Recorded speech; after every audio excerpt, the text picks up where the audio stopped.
Mga SSS pensioners, may napakahalagang update ngayong Enero 2026.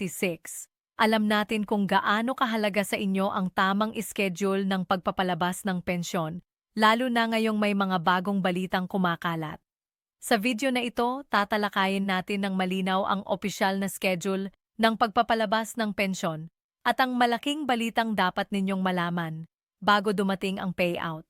Ngayong papasok na ang Enero 2026, maraming SSS pensioners ang nag-aabang kung kailan eksaktong matatanggap nila ang kanilang pensyon.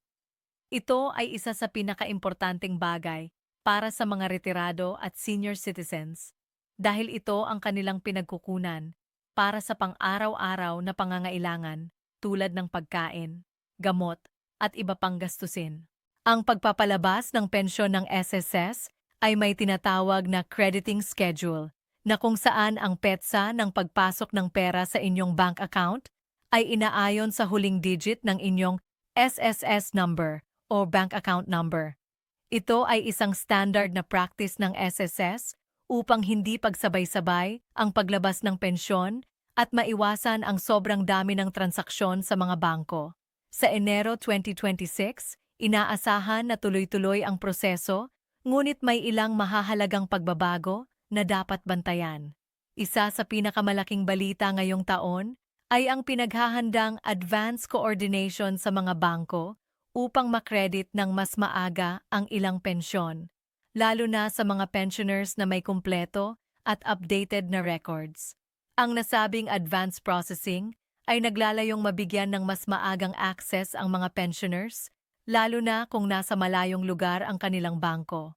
Mahalaga ring malaman na ang My SSS account ang isa sa pinakasimpleng paraan para i-verify ang inyong schedule. Sa pamamagitan ng online portal na ito, makikita ninyo ang impormasyon kung kailan eksaktong date ang napagplastikan ng SSS para sa inyong pension release. Mas mainam na regular itong i-check upang maging handa sa araw ng crediting.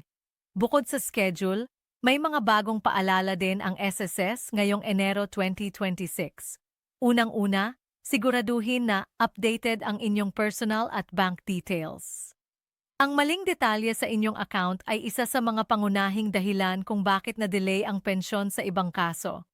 Kung may binago kayong bank account or ATM, dapat itong i-update sa SSS portal bago ang petsa ng release upang maiwasan ang pagkaantala.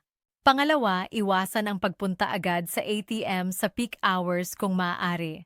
Ang oras bago mag 10 a.m. o pagkatapos ng 6 p.m. ay karaniwang mas mabilis ang proseso at mas kaunti ang pila. Laging tandaan na iba-iba ang oras ng pag-credit depende sa bangko, kaya may kaunting pagkakaiba sa oras ng paglabas ng pera sa account. Sa susunod na bahagi, tatalakayin natin ng mas detalyado ang aktwal na schedule ng pagpapalabas ng pensyon ngayong Enero 2026 at ang iba pang importanteng updates na dapat malaman ng bawat SSS pensioner. Sa bahaging ito, pag-usapan natin ang mas detalyadong schedule ng pagpapalabas ng SSS pensyon ngayong Enero 2026 at ang tinatawag na malaking balita na mahalagang maintindihan ng lahat ng pensioners.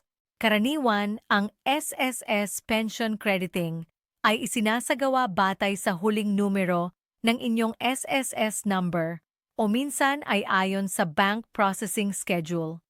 Ibig sabihin, hindi sabay-sabay pumapasok ang pensyon ng lahat ng pensioners. May ilan na mas maagang nakakatanggap habang ang iba ay ilang araw pang maghihintay. Ito ay normal na sistema at hindi nangangahulugan ng problema o delay. Ngayong Enero 2026, pinapaalala ng SSS na ang pensyon ay i-direct credit pa rin sa inyong bank o UMID ATM account. Walang pagbabago sa paraan ng pag-release, ngunit mas binibigyang diin ngayon ang maayos na coordination sa mga bangko. Layunin nito na mabawasan ang mga kaso ng late posting at maiwasan ang sabay-sabay na transaksyon na nagiging sanhi ng aberya. Ang tinutukoy na malaking balita ay ang mas pinaigting na record validation para sa mga aktibong pensioners.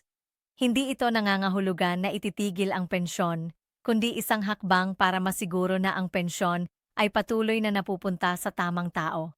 Kasama rito ang pag-check ng aktibong bank account, tamang personal information, status ng pensioner. Kung ikaw ay may kumpleto at updated na records, wala kang dapat ipag-alala.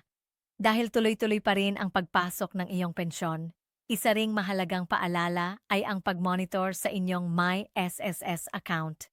Dito makikita ang pension details, status, at kung may abiso tungkol sa inyong account. Kung sakaling may kailangang i-update, mas mainam na gawin ito agad bago pa dumating ang petsa ng crediting. May mga pensioners ding nagtatanong kung may dagdag o increase ba ngayong Enero 2026. Sa kasalukuyan, ang update ay nakatuon pa rin sa schedule at proseso, hindi sa automatic na pagtaas ng pensyon. Ang anumang pagbabago sa halaga ay hiwalay na anunsyo at dadaan sa tamang proseso. Mahalaga ring tandaan na ang oras ng pagpasok ng pensyon ay maaaring magkaiba-iba depende sa bangko. May ibang bangko na maagang nagpo-post ng pensyon, habang ang iba ay umaabot hanggang hapon o kinabukasan. Kaya mainam na maghintay ng buong araw bago mag-alala kung hindi pa agad pumasok ang pensyon. Sa susunod at huling bahagi, tatalakayin natin ang pinakamahalagang paalala at paghahanda na dapat gawin ng bawat SSS pensioner upang masigurong maayos at walang problema ang pagtanggap ng pensyon ngayong Enero 2026.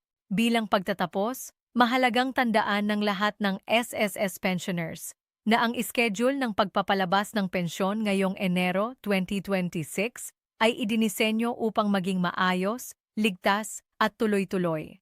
Ang sistema ng crediting batay sa huling numero ng SSS o sa processing ng bangko ay normal na proseso at hindi dapat ikabahala kung may kaunting pagkakaiba sa oras ng pagpasok ng pensyon. Ang tinatawag na malaking balita ngayong Enero 2026 ay higit na nakatuon sa pagpapabuti ng proseso at pagtiyak ng tamang benepisyo para sa mga pensioners. Hindi ito automatikong nangangahulugan ng bawas o problema sa pensyon, kundi isang hakbang upang masigurong ang bawat pisong inilalabas ng SSS ay napupunta sa tamang benepisyaryo. Para sa inyong kapayapaan ng isip, ugaliing i-check ang inyong My SSS account at siguraduhing updated ang inyong personal at bank information. Ang simpleng hakbang na ito ay malaking tulong upang maiwasan ang delay at hindi inaasahang aberya sa pagtanggap ng inyong pensyon. Mahalaga ring maging mapanuri sa mga balitang kumakalat, lalo na sa social media. Hindi lahat ng nababasa o napapanood ay opisyal. Palaging umasa sa impormasyon mula sa SSS at sa inyong bangko upang makakuha ng tama at napapanahong detalye. Sa huli, ang pensyon ay bunga ng inyong mahabang panahon ng pagtatrabaho at paghuhulog. Karapat-dapat lamang na ito ay mapangalagaan at matanggap ng maayos. Sa pamamagitan ng tamang kaalaman at pagiging handa, masisiguro ninyong ang inyong pensyon ngayong Enero 2026 ay darating ng walang problema at may kapanatagan sa inyong isipan. Maraming salamat at naway maging maayos ang inyong pensyon sa mga darating na araw.